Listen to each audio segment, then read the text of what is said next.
As I began writing this speech, I wasn't entirely sure of what I wanted to say. With a little help from ChatGPT and AI, I was able to create a speech in record time. For those of you who know me, you would know that this isn't true and that I'd never use AI to write something as important as this. But you would also know that I am a procrastinator, and I did, however, write this speech mere days before it was due, which I believe happened to stress my mom out. So much so, she started sending me things about graduation over Facebook Messenger. It feels like it was just yesterday when we walked through the high school doors as freshmen. Today, we prepare to leave the halls, the memories, the teachers, and the friends for a final time as high schoolers. For some of us, myself included, we hope to be woken up from this dream to prepare for yet another day, yet another year of high school. For others, they've been ready to leave since the first day we got here. Wherever our mindsets are right now for this day, shock or celebration, the reality is that we have no more time here as high schoolers.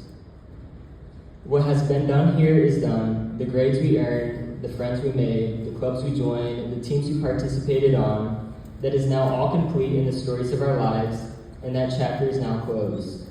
Now we embark into a new chapter of our stories. For some of us, that chapter will be attending college. For others, it will be the workforce, and for some, it will be dedicating a portion of their lives for service towards our country. I thought perhaps that I use this speech to provide some advice for all of us as we now prepare to enter the next phase of our lives. And yes, I know we all want to go home soon, so I will keep this as short as possible. My first piece of advice is to dedicate yourself to working hard.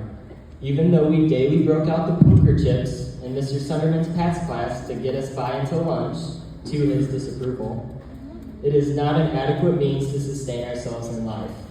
However, hard work and motivation is.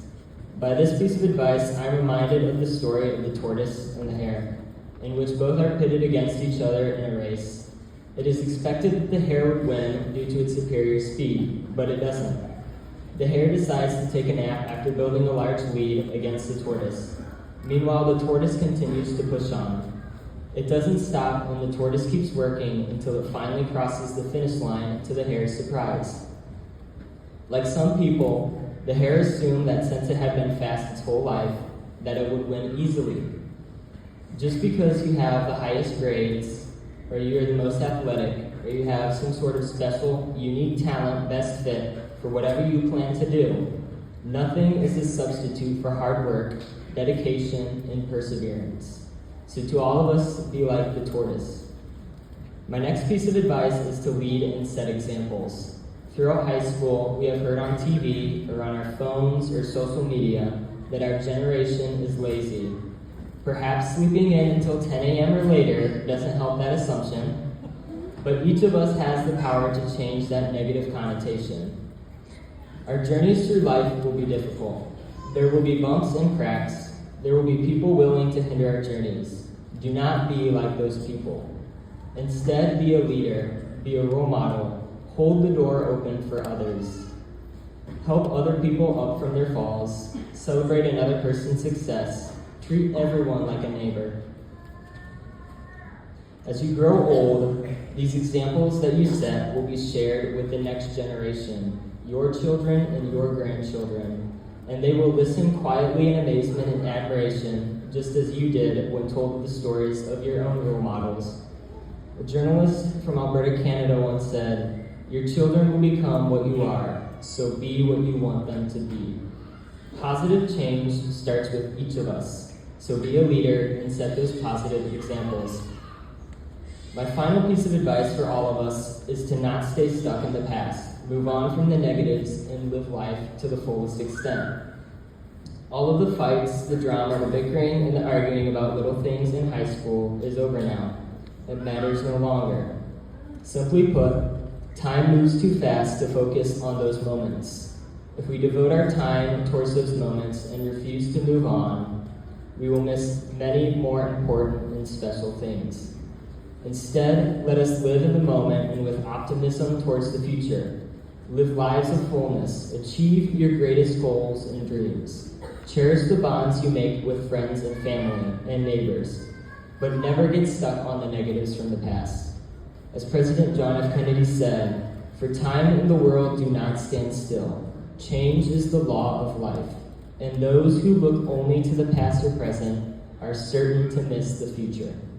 Always remember your time is precious, and it is also limited. Devote that limited time towards the positive. To the teachers and faculty, I would like to extend, on behalf of the class of 2024, our sincerest thanks and gratitude to your dedication over these last few years. Your sacrifice and hard work does not go unnoticed and has shaped us into the people we are today. To the administrators, Dr. Biederstedt, Mr. Liederman, and the school board, our thanks for providing us the boundless opportunities we received while attending Patrick Henry. To our friends and family, our most gracious thanks for instilling in us our morals, being our role models, and for teaching us how to connect with this community as a family. Throughout our time here at Patrick Henry, and with the support of countless people, we are now prepared to enter into the world with the all-important aspects of the three pillars: perseverance, above and beyond, and family, that we can use to change our world for the better. Our class quote from Danish author Michael Josephson should be on all of our minds as we receive our diplomas here today. Take pride in how far you've come, have faith in how far you'll go, but don't forget to enjoy the journey. And before I wrap up this speech, I'd like to mention that Mr. Liederman said that this speech could be a good practice for a future State of the Union address. So on that note, I'd like to conclude by saying the state of the class of 2024 is strong and bright. Thank you, and congratulations, class of 2024.